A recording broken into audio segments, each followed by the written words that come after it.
sa DZRH TV.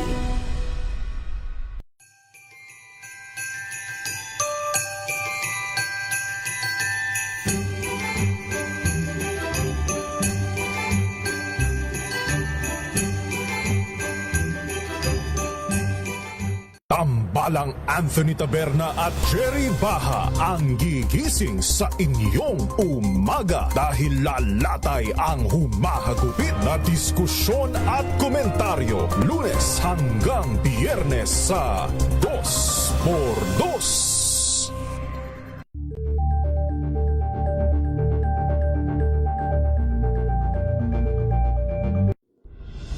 Tuloy-tuloy ang pagtulong, tuloy-tuloy ang pagseserbisyo at tuloy-tuloy ang balitaan kasama si May Binauhan sa Operation Tulong mula Lunes hanggang Biyernes.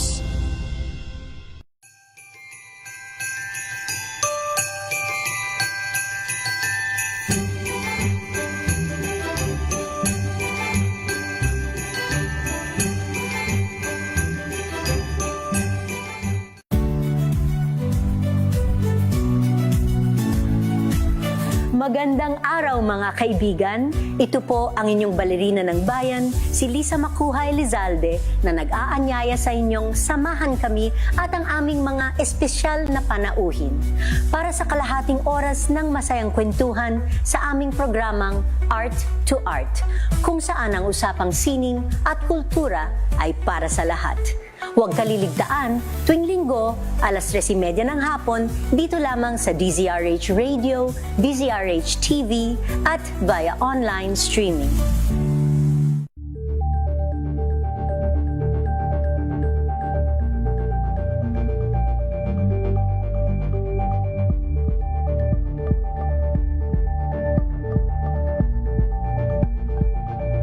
Maagang balitaan, maagang usapan sa mga issue at balita kasama si Mga karagdagang kaalaman kung paano malulunasan ng iba't ibang karamdaman. Tuloy po kayo sa programang Pangkalusugan, Lunas. Lunas. Magandang gabi, Luzon, Visayas at Mindanao. Faith Salaver Clamor ang inyong kasama. At ito ang programang Lunas Extension hatid sa atin ng Nature Z na mabibili po natin online sa Shopee and Lazada. Ayan po sa mga nakikinig sa atin. Isang talakayan na naman po tungkol sa pangangalaga sa ating kalusugan ng ating pagsasamahan ngayong gabi. Kasama po Natural Medicine Practitioner Dr. Bonnie Bernardo. Doc, magandang gabi po sa inyo. Ay, magandang gabi, Miss Faith, at sa ating pong regular na mga suki tuwing Monday. Magandang gabi po sa inyong lahat. Magandang gabi sa iyo, Doc. And dahil, Doc, sa panahon natin ngayon, medyo uso na naman ang mga trangkaso kasi paiba-iba ang weather, no? Umuulan, umaaraw. Pag-usapan natin on how to protect our immune system or how to, paano mapalakas yung ating immune system ba, Doc?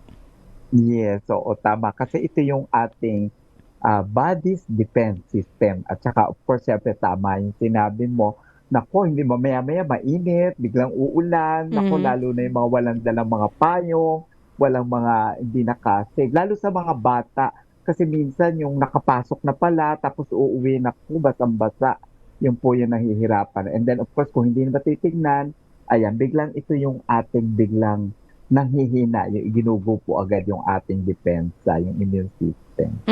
Pero Doc, may mga signs ba ng paghina ng immune system na para masabi natin, uy, kailangan natin gawin yung mga sinasabi ni Doc Bonnie na mga paraan para mapalakas yung immune system natin. So, ano ba, Doc, ang mga early signs or siguro mga, yun nga, mga sintomas na masasabi mong bumababa na or bumabagsak na ang inyong immune system?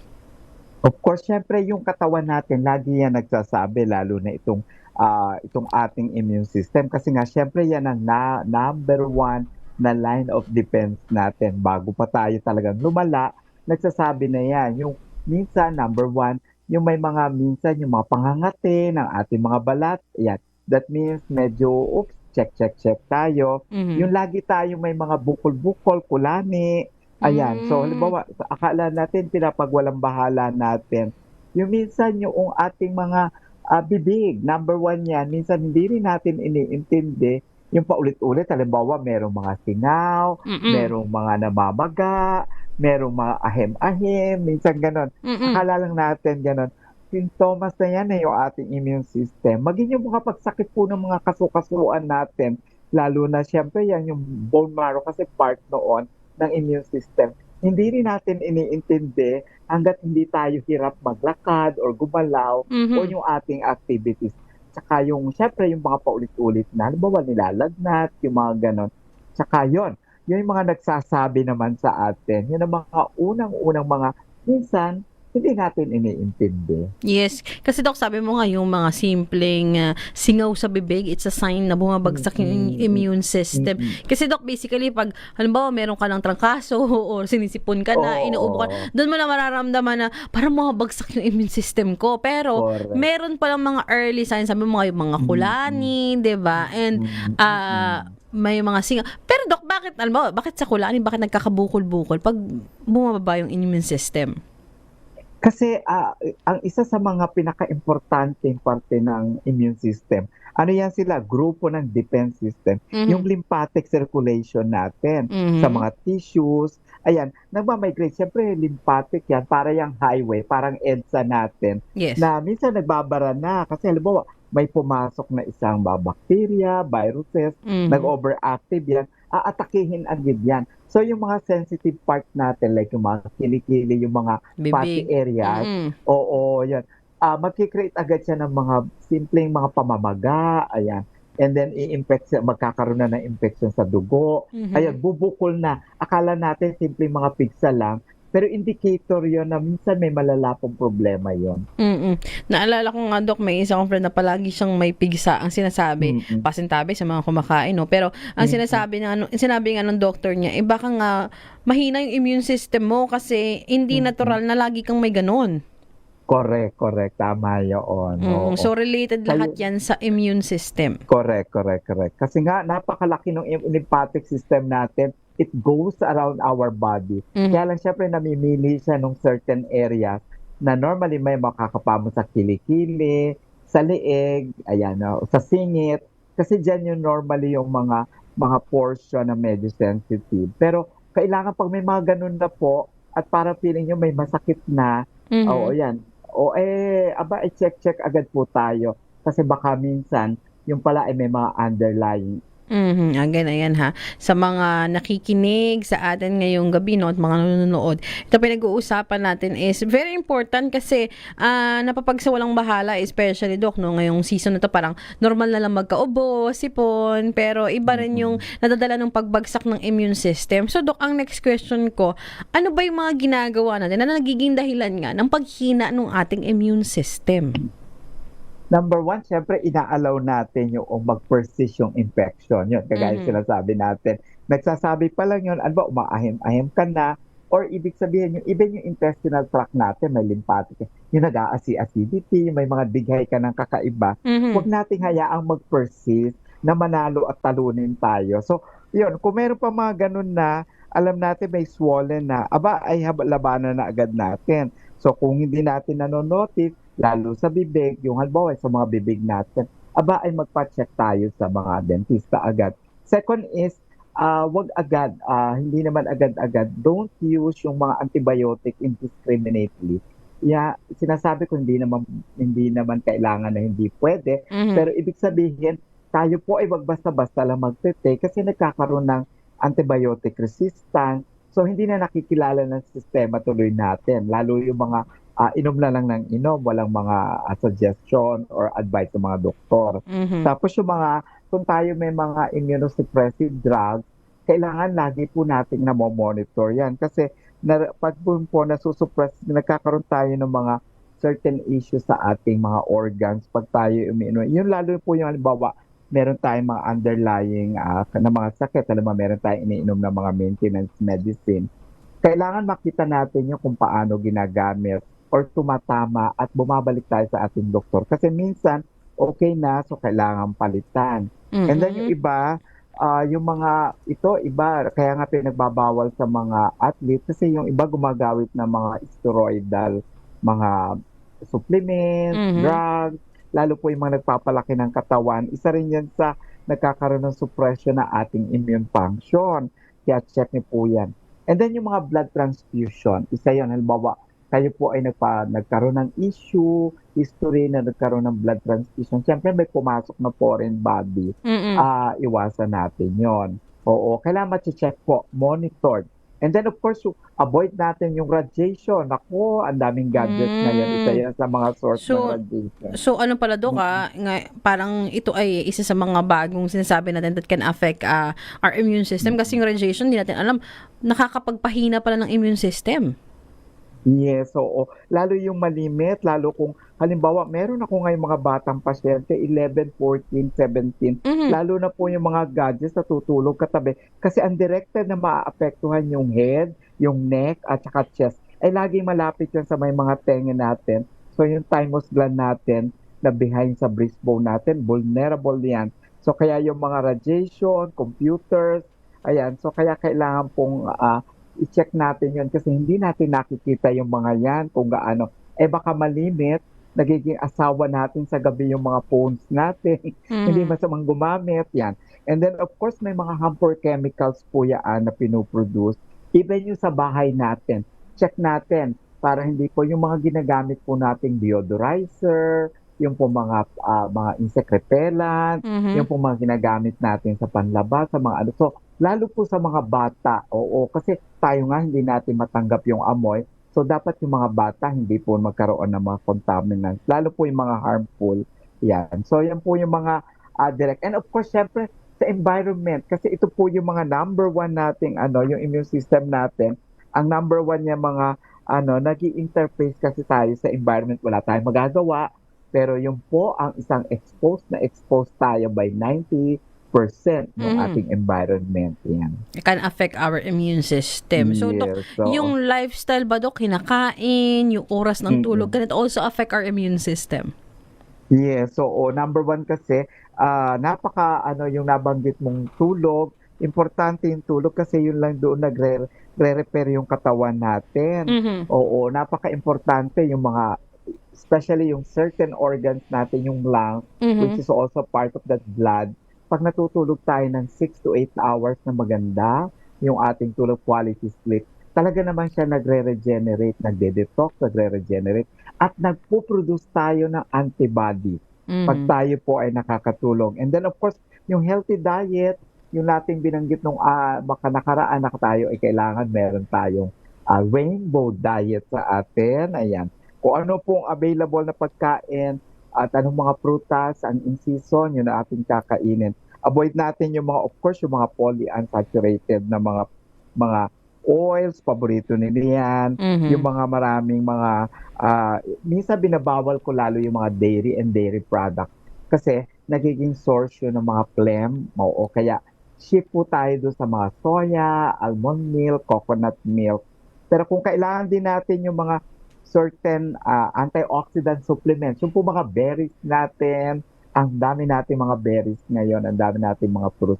Yan, napakaganda. And of course, importante pagkagising, painit, kasi magandang panglaban sa immune system natin. Yung araw, yung D3 na makukuha natin sa araw. At gumagalaw-galaw at humihinga ng tama. And of course, kung meron tayong mga herbs na available, na pwede natin makuha, mga spices, ayan. Yung mga herbs and spices natin sa kusina, yung pepper, turmeric, ginger, yung mga cayenne, ayan. Pwede po yung panlaban sa makakatulong na healthy ang ating immune system. At sa pagbabalik nito, isa-isahin natin yung mga pagpapa-healthy ng immune system sa pagpapatuloy ng ating programang Lunas Extension. Kasama niyo po Dr. Bonnie Bernardo. Pinag-uusapan namin ni Doc ang pagpapa-healthy ng ating immune system or pagpapalakas nito panlaban sa iba't ibang klase ng sakit. Ang programa pong ito ay hatid sa atin ng Nature Z, available po online. Pwede niyo pong i-search ang kanilang Facebook page, Nature Z, or hanapin sila sa Shopee or Lazada. Magbabalik po ang ating programa pagkatapos lamang po ng ilang paalala.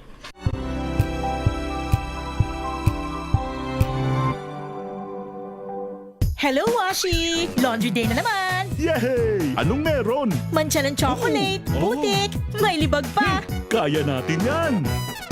With Pride Washing Machine Detergent, may triple stain away formula. Tanggal ang makapit, madikit at malupit na dumit mancha. Kaya easy-easy ang labada. Mula noon hanggang ngayon. All you need is pride. All you need is pride. ACS.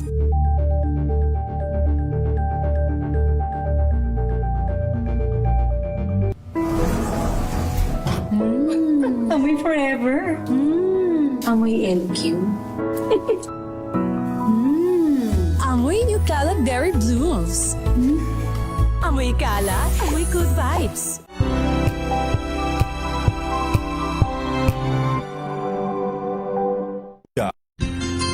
Ang dami-dami talagang mga sakit ngayon. Kaya para malaman kung paano ito maiiwasan at malulunasan, tayo na't makinig sa ating programang Lunas. Nagbabalik po ang ating programang Lunas Extension. Kasama niyo pa rin po ako, Faith Salaver Clamor, Dr. Bonnie Bernardo. And Doc, na isa-isa mo kanina na yung sunlight, yung mga dahilan ng pagbagsak ng immune system at napahapyawan din natin sila ng mga pwedeng gawin, no? Pero basically, Doc, balikan natin kasi malaking factor, tama ba, Doc, yung environment, sabi mo. So, paano gagawin, Doc, to boost our immune system? Dahil, yun nga, malaking factor yung environment. Ano ba ang pwede natin gawin?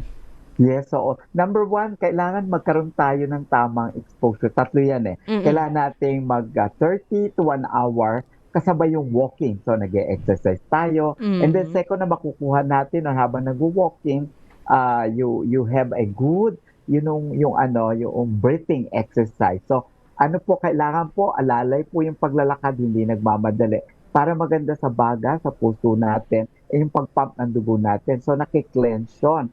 And then of course, kasabay na may araw tayo, pag tayo naarawan, yung vitamin D3, napakaganda po nun para ma-boost yung ating natural stem cells sa ating katawan. So lalaban yung ating katawan sa tatlong yon. And then of course, dahil yung ating kinakain, yung ating pong iniinom, pati po yung mga supplementation kung meron man, gagana yun pag tayo naka-expose ng 30 to 1 hour sa araw. Yan. Tapos of course, syempre, yung ating environment ba, hindi naman natin napipigilan yung pagbabago ng areas natin, halimbawa yung mga pagbabago ng panahon, ng ulan. Pero napaka-importante na pag ginawa natin yung tatlo, plus of course kasabay ng pagtulog, ng tamang tulog natin, ayun, napakaganda para yung ating mga immune system, yung mga bone marrow natin, pag-produce ng tamang mga dugo, yung white blood cells natin, yung ating tonsils, yung ating thymus gland, even yung mga lymph nodes natin, ayan, maganda. Gaganda yung circulation natin. And then magmamigrate yan doon sa overall lymphatic system natin. So, ayun yung pag sinabing when it comes to food, Doc, ano ba yung mga, sabi mo kanina, yung mga spices natin? Kasi usually, ang naririnig natin, di ba, may mga food rich in vitamin C, but this time, yung mga herbs and spices, anong maitutulong, anong meron dito, Doc, that can help boost our immune system? Yes, so napakaganda yung mga spices natin kasi nagbibigay yun, nag-i-increase yun ng resistance. Kaya nga tayo, pag bumabagsak yung immune system natin, laging sinasabi, you prepare a very good soup. Yung mga pepper natin, yung cayenne, yan, medyo may anghang ng konti. Yung mga mucus glands natin, yung mga point of entry, kasi yan ang papasukan bago pumasok doon sa ating mga sistema. Yung mga point of entry, yung ilong, yung teka natin, yung bibig, ayan, yung mga eyelids, ayan. So gumaganda yon pag gamit tayo ng mga cayenne. Even the simple black pepper, pag sa atin, kaya nilalagyan natin ng soup ng mga ganon. Yung mga turmeric, kasi may mga natural anti-inflammatory. Even the ginger. Ayan, pag tayo ay naglugaw, di ba? Nilalagyan natin. Alam ko, napatira ako sa Region 6, sa Iloilo, sa Aklan, sa Capiz. Sila yung mga pagkain nila lagi may luya, kasi yung mga napakaganda niyang panlinis, lalo po doon sa mga tonsils, yan, sa mga adenoids natin, sa lalamunan sa bibig, napakaganda.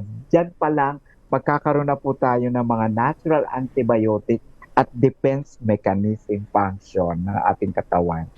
Kasi, Doc, bakit dinidiscuss natin or laging pinapaalala yung mga doctor, no, to take care of our immune system? Kasi napakaraming sakit na pwedeng makuha, hindi lang yung mga simpleng flu and trangkaso, pag bumagsak yung immune system. Correct. Kasi pag hindi po talaga para sa kaalaman na ating mga nakikinig, Naku, pag hindi po natin hinayaan lang natin doon, lalo yung mga bukol, masira ang immune system natin, Mhm. it will lead to certain types of cancer. Doon po nagsisimula. So napipigilan pa naman natin yon pag maayos yung ating defense system, which is yung grupo ng immune system natin. Mhm. So, yun yung nakakatakot to, no? Pag cancer na yung Mm-mm. usapan. So, mahalaga talaga na hindi lang sa panahon ng mga uso, yung sipon, ubo. Palakasin kasi usually, Doc, yung mga Pinoy, ganun eh, kung kailan lang uso yung ubo, sipon, palakasin mo yung immune system mo. So, it's a Oo. daily, should be a regular part of our whole wellness journey na dapat alagaan natin yung immune system natin kasi apart from ubo, sipon, marami pang pwedeng maging sakit na dala ng pagbagsak ng immune system. Nandiyan na rin, Dok, yung iba't ibang mga klaseng infection, di ba? Yes, oo. Napakaraming impeksyon na pag hindi natin po inintindi, mula pa lang sa bibig natin, pwedeng kumalat po yan sa mga dugo natin, pwede magbahay doon sa po mga organs natin na pag mahina, pwedeng sa baga, sa puso, sa ating liver, sa bato natin. Kaya yung iba, kita nyo sa bato, kaya yung iba yung nagkakaroon ng incontinence, yung paihi ng ihi, Mhm. yung parang binabalisaw. So it's part yon yung kanila mga ganun nag-UTI. So Mhm. ibig sabihin nagkakaroon na po na infection yung ating dugo na hindi na maayos ng ating bato. So kaya yon. Tapos iwasan natin lalo siyempre yung mga kababaihan natin, maliban kasi prone din yung mga reproductive organs ng babae. Mhm. Yan, kaya ingat din po tayo sa mga public mga places na ginagamit natin kasi point of entry din po yun na pwedeng mauwi sa mga certain issues sa mga cervical issues or vaginosis, vaginitis, cervicitis, or later on pwedeng mag-lead sa mga cervical cancer. Kaya ingat yung ating activities ginagawa. Yes. And again, Doc, aside sa sinasabi nga natin ng mga ways ng pag-boost ng immune system, sabi mo nga, matulog ng maaga, di ba? Umiwas tayo sa may mga, pwede tayong magkaroon ng infection.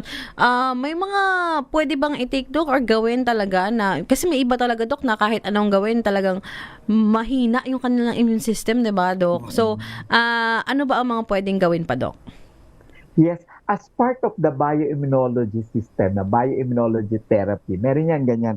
So para mag-boost yun ng mga immunologists, gumagamit tayo ng mga bioimmunology na para maging maganda yung ating external and internal control ng ating katawan. Para ma-improve, number one, of course, syempre, kaya may mga supplements po tayo, mga ating mga listeners, yung mga vitamin C, pag ganun, kailangan pong hindi na ba nakakapag-overdose, pili kayo ng magandang supplement, vitamin C, kailangan natin yan sa sistema. Even yung mga B-complex, ayan, yan po yung mga importante na kailangan natin. So makukuha natin sa pagkain, pero kailangan pa rin natin pong isupply kasi lalo na kung hindi maganda immune system natin. And of course, part niyan ng bioimmunology therapy, even yung mental and emotional health po natin ay malaki ang epekto sa ating immune system. Kaya dapat lagi po maganda ang ating mood, ang ating attitude, even yung po mga mental issues natin. Nako, importante yon. Again, ayan ha, yung mga mental, hindi lang physical, kundi mental issues can also be affected no sa ating immune system. So, ang dami ko pa sanang question kay Doc pero wala na po kaming oras. So, again, Doc, maraming salamat po no sa inyong oras at pagpapaalala. Doc, pag sila ay nakikinig ngayon, ngayong gabi, Doc, saan ka ba pwedeng kontakin or puntahan, Doc, para magpa-advise pa or kung may mga karagdagan pa silang katanungan tungkol sa ating immune system? Yes, napaka-importante po magkaroon tayo ng tamang package, yung bioimmunology therapy na binibigay ng mga immunologists. Available po yan sa mga clinics namin, sa physical, mental, and spiritual package yan para ma-build yung immune system natin. Pwede po kami sa Shaw Boulevard, Mandaluyong City, sa Cavite, dito po sa Bacoor, Cavite, available po kami. Kung hindi naman po yung mga www.finehealth.clinic.com po namin na website.